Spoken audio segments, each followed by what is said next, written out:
Hi hello, നമ്മുടെ ചാനലിലെ പുതിയൊരു വീഡിയോയിലേക്ക് എല്ലാവർക്കും സ്വാഗതം. അപ്പോൾ കുറച്ച് കാളാഞ്ചി മീൻ വാങ്ങിച്ചിട്ടുണ്ട്. അപ്പോൾ അതിനൊന്ന് തേങ്ങ അരച്ച് കറി വെക്കാൻ വേണ്ടി പോവാണേ. ഒരു പിടി വെളുത്തുള്ളി എടുത്തിട്ടുണ്ട്, ഒരു 3-4 അല്ലി ചുവന്നുള്ളിയും ഒരു പച്ചമുളകും ഒരു കപ്പ് തേങ്ങയും ഞാനിവിടെ എടുത്ത് വെച്ചിട്ടുണ്ട് കേട്ടോ. ഇനി മിക്സിയുടെ വലിയ ജാറിലേക്ക് നമ്മൾ എടുത്ത് വെച്ചിട്ടുള്ള ഒരു കപ്പ് തേങ്ങയും അതുപോലെ തന്നെ വെളുത്തുള്ളി, പച്ചമുളക്, ചുവന്നുള്ളി, അതുപോലെ തന്നെ ഒരു കഷ്ണം ഇഞ്ചിയും കൂടെ ചേർക്കണം. ഞാൻ എടുത്ത് വയ്ക്കാൻ മറന്നുപോയി. അപ്പോൾ ഇതാ ഞാനൊരു കഷ്ണം ഇഞ്ചിയും കൂടെ ചേർത്തിട്ടുണ്ട്. ഇനി അതിലേക്ക് നമ്മളൊരു ശകലം മഞ്ഞൾപ്പൊടിയും കുറച്ച് മുളക് പൊടിയും മല്ലിപ്പൊടി അതുപോലെ തന്നെ ഉപ്പ് എല്ലാം കുറച്ച് മതി കേട്ടോ. ഞാൻ അളവ് പറയുന്നില്ല, മീൻ എടുക്കുന്ന അനുസരിച്ചിട്ട് നമുക്ക് ഈ പൊടികളിലും ഒക്കെ വ്യത്യാസം വരുത്താം കേട്ടോ. അപ്പോൾ ഇതാ കുറച്ച് വെള്ളവും കൂടി ചേർത്തിട്ട് ഞാനിതിനെ നന്നായിട്ടൊന്ന് അരച്ചെടുത്തിട്ടുണ്ട്. ഇനി നമുക്ക് മീൻചട്ടി വെച്ച് ഒന്ന് ചൂടായതിന് ശേഷം നമ്മൾ വെളിച്ചെണ്ണ ഒഴിച്ചു കൊടുക്കുകയാണ് കേട്ടോ. എണ്ണയും ഒന്ന് നന്നായിട്ടൊന്ന് ചൂടായി വരുന്ന സമയത്ത് കുറച്ച് കടുകും അതുപോലെ തന്നെ കുറച്ച് ഉലുവായും കൂടി ഞാൻ ചേർത്ത് കൊടുക്കുന്നുണ്ട്.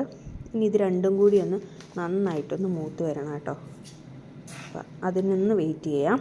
അങ്ങനെ നമ്മുടെ ഈ കടുകും ഒക്കെ ഒന്ന് പൊട്ടി ഉലുവായും ഒക്കെ ഒന്ന് മൂത്ത് വന്ന സമയത്ത് നമ്മൾ ഈ അരച്ച് വെച്ചിട്ടുള്ള അരപ്പും കൂടി ചേർത്ത് കൊടുക്കാം. ഞാൻ ഈ ഒരു ജാറൊന്ന് കഴുകി കുറച്ച് വെള്ളവും കൂടി ചേർത്ത് കൊടുത്തിട്ടുണ്ട് കേട്ടോ. ഇനി നമുക്കിതിലേക്ക് ചേർക്കാനുള്ളത് ഒരര തക്കാളി മുറിച്ച് വെച്ചിട്ടുണ്ടായിരുന്നു. ആ തക്കാളിയും കൂടി ഇട്ട് കൊടുത്ത് കുറച്ച് കുടംപുളിയും കൂടെ, മീനിൻ്റെ അളവനുസരിച്ചിട്ട് പുളി കൂട്ടുകയും കുറയ്ക്കുകയൊക്കെ ചെയ്യാം കേട്ടോ. അങ്ങനെ ഇത് ഈ നമ്മുടെ അരപ്പൊക്കെ ഒന്ന് തിളച്ച് വരുന്ന സമയത്ത് വേണം നമ്മൾ ഈ മീൻ കഷ്ണങ്ങളും കൂടി ചേർത്ത് കൊടുക്കുക കേട്ടോ. ഇനി ഇതെല്ലാം കൂടി ഒന്ന് തിളച്ച് കുറുകി വറ്റി വരുന്നവരെ ഒന്ന് വെയിറ്റ് ചെയ്യാം. ഇടയ്ക്കിടയ്ക്ക് നമ്മളൊന്ന് ഇളക്കി കൊടുക്കണം. ഇത് നല്ല സോഫ്റ്റ് മീനായതുകൊണ്ട് ഒത്തിരി ഇങ്ങനെ തവിയിട്ടൊന്നും ഇളക്കണ്ട, ചെറുതായിട്ടൊക്കെ ഒന്ന് ഇളക്കിയല്ലേ ഒന്ന് കറക്കി വെച്ച് കൊടുക്കുക കേട്ടോ. കുറച്ച് ഉലുവാപ്പൊടിയും കൂടെ ചേർത്ത് കൊടുത്തിട്ടുണ്ട് ഞാൻ.